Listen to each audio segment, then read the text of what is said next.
दोस्तों, अगर आप ये कहते हैं कि आप हिंदू हैं, अगर आप ये कहते हैं कि आप सनातनी हैं, तो यकीनी तौर पर आप गाय को अपनी मां का दर्जा देंगे। अगर आप खुद को हिंदू और सनातनी मानते हैं तो यकीनी तौर पर आप ये मानते होंगे कि गोमूत्र और गोबर की विशेषता क्या होती है।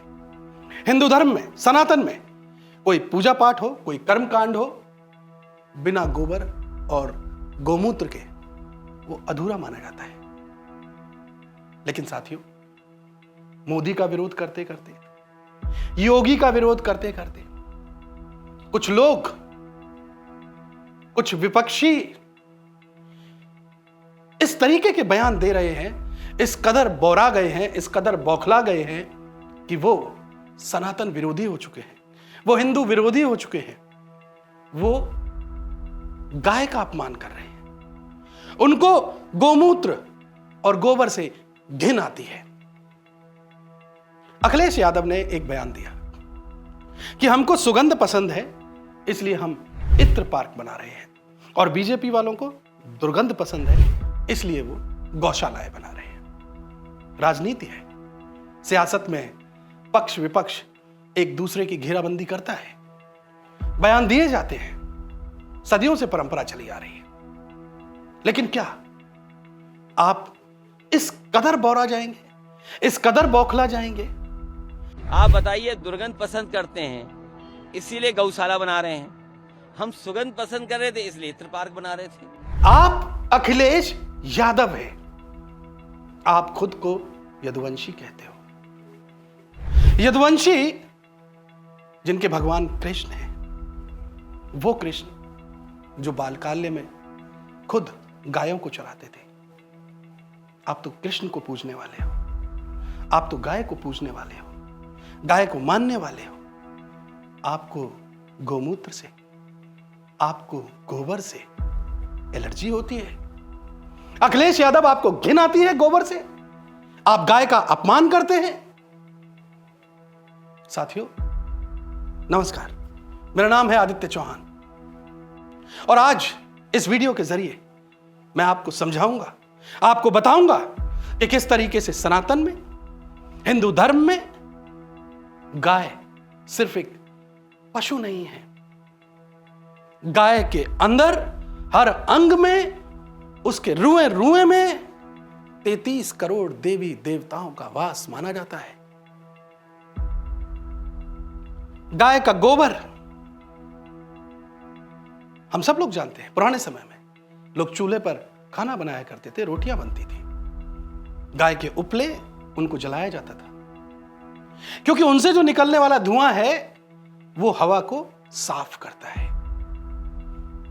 और गाय के गोबर से वो जो उपले बनते थे, उन उपलों की आंच से जो रोटियां तैयार होती थी, वो हमारे पाचन तंत्र के लिए भी बहुत अच्छी थी।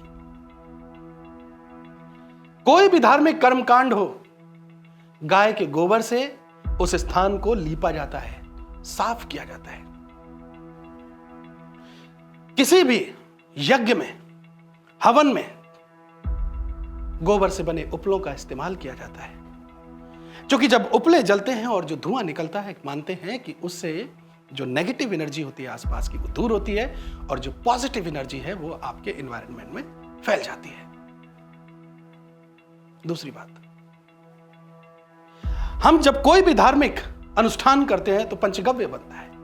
उस पंचगव्य में गाय के जो प्रोडक्ट हैं, उन्हीं से सारी चीजें बनाई जाती हैं। 5 चीजें उन्हीं से तैयार होती हैं। गोमूत्र होता है, गोबर होता है, दही, मक्खन, दूध, इनसे वो प्रसाद बनता है।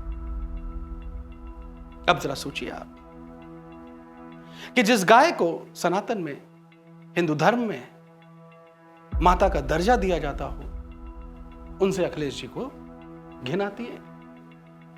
क्योंकि योगी बाबा पूरे उत्तर प्रदेश में गौशालाएं बनवा रहे हैं, गायों की सेवा कर रहे हैं, तो अखिलेश यादव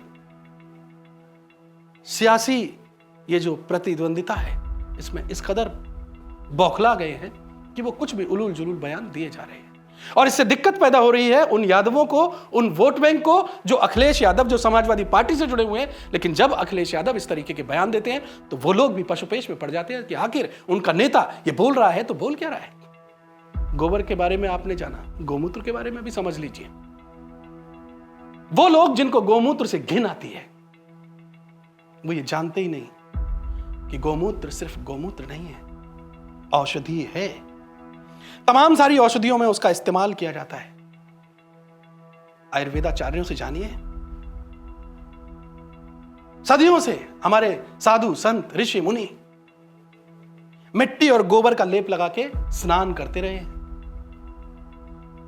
इस गोमूत्र से त्वचा संबंधी जो रोग होते हैं वो दूर होते हैं। हमारे हार्ट के लिए, अस्थमा के लिए, लिवर के लिए, डायबिटीज के लिए और बहुत सारे जो परेशानियां हैं, बीमारियां हैं, उनमें गोमूत्र का औषधियों के निर्माण में इस्तेमाल किया जाता है।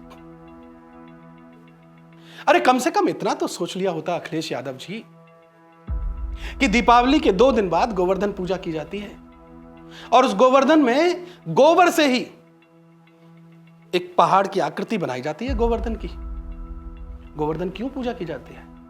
सिर्फ इसीलिए कि लोग ये समझे कि ये जंगल, जमीन, पहाड़ जो हमको सब कुछ देते हैं, हमको ग्रीनरी दे रहे हैं, हमको फल दे रहे हैं, हमको सब्जियां दे रहे हैं, उनके साथ हम छेड़छाड़ ना करें, उनकी पूजा करें। इसलिए सदियों से हम लोग गोबर से गोवर्धन भगवान की पूजा करते आए हैं और यदुवंशियों में तो कब से पूजा जा रहा है। चलिए मान गए कि आप राजनीतिक प्रतिद्वंदिता में सब कुछ भूल चुके हैं। अरे कम से कम इतना तो समझ लिया होता कि आपके पिताजी तो पहलवान थे।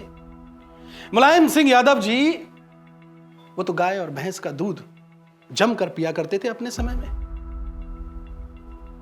अगर आपको नहीं पता तो अपने पुरखों के साथ बैठिए और जानिए। आपके सैफई में, मैनपुरी में, कन्नौज में, इटावा में, अरे आपके ही यादवों के परिवार में कितनी गौशालाएं बनी हुई हैं, जाकर देखिए तो सही। अखिलेश जी, ये जो आप सनातन विरोधी होते जा रहे हैं, ये जो आप हिंदू विरोधी होते जा रहे हैं, ये जो आप गाय का अपमान करते जा रहे हैं, आपको सत्ता के लालच में हिंदू आस्था से जो घिन आने लगी है, यकीन मानिए ये पतन की निशानियां हैं। समस्या सबसे ज्यादा यादवों के लिए खड़ी हो जाती है। वो लोग जो अखिलेश यादव को अपना नेता मानते हैं, वो लोग जो गाय को अपनी माता मानते हैं, क्या वो लोग अखिलेश यादव के इस बयान के पक्ष में खड़े होंगे? क्या वो ये कहेंगे कि अखिलेश यादव ने जो कहा वो सही कहा? और अगर नहीं तो अखिलेश यादव के इस बयान की निंदा कीजिए। अखिलेश यादव जी, आपको कैमरे के सामने आना चाहिए। चूंकि भूल गलती सबसे होती है, आपने भी आवेश में आकर के एक बयान दे दिया, आपको माफी मांगनी चाहिए। साथियों, इस वीडियो को लेकर के, अखिलेश यादव के इस कथन को लेकर के आपकी सोच क्या कहती है? वीडियो के कमेंट बॉक्स में जाकर के अपनी राय जरूर साझा कीजिएगा। नमस्कार।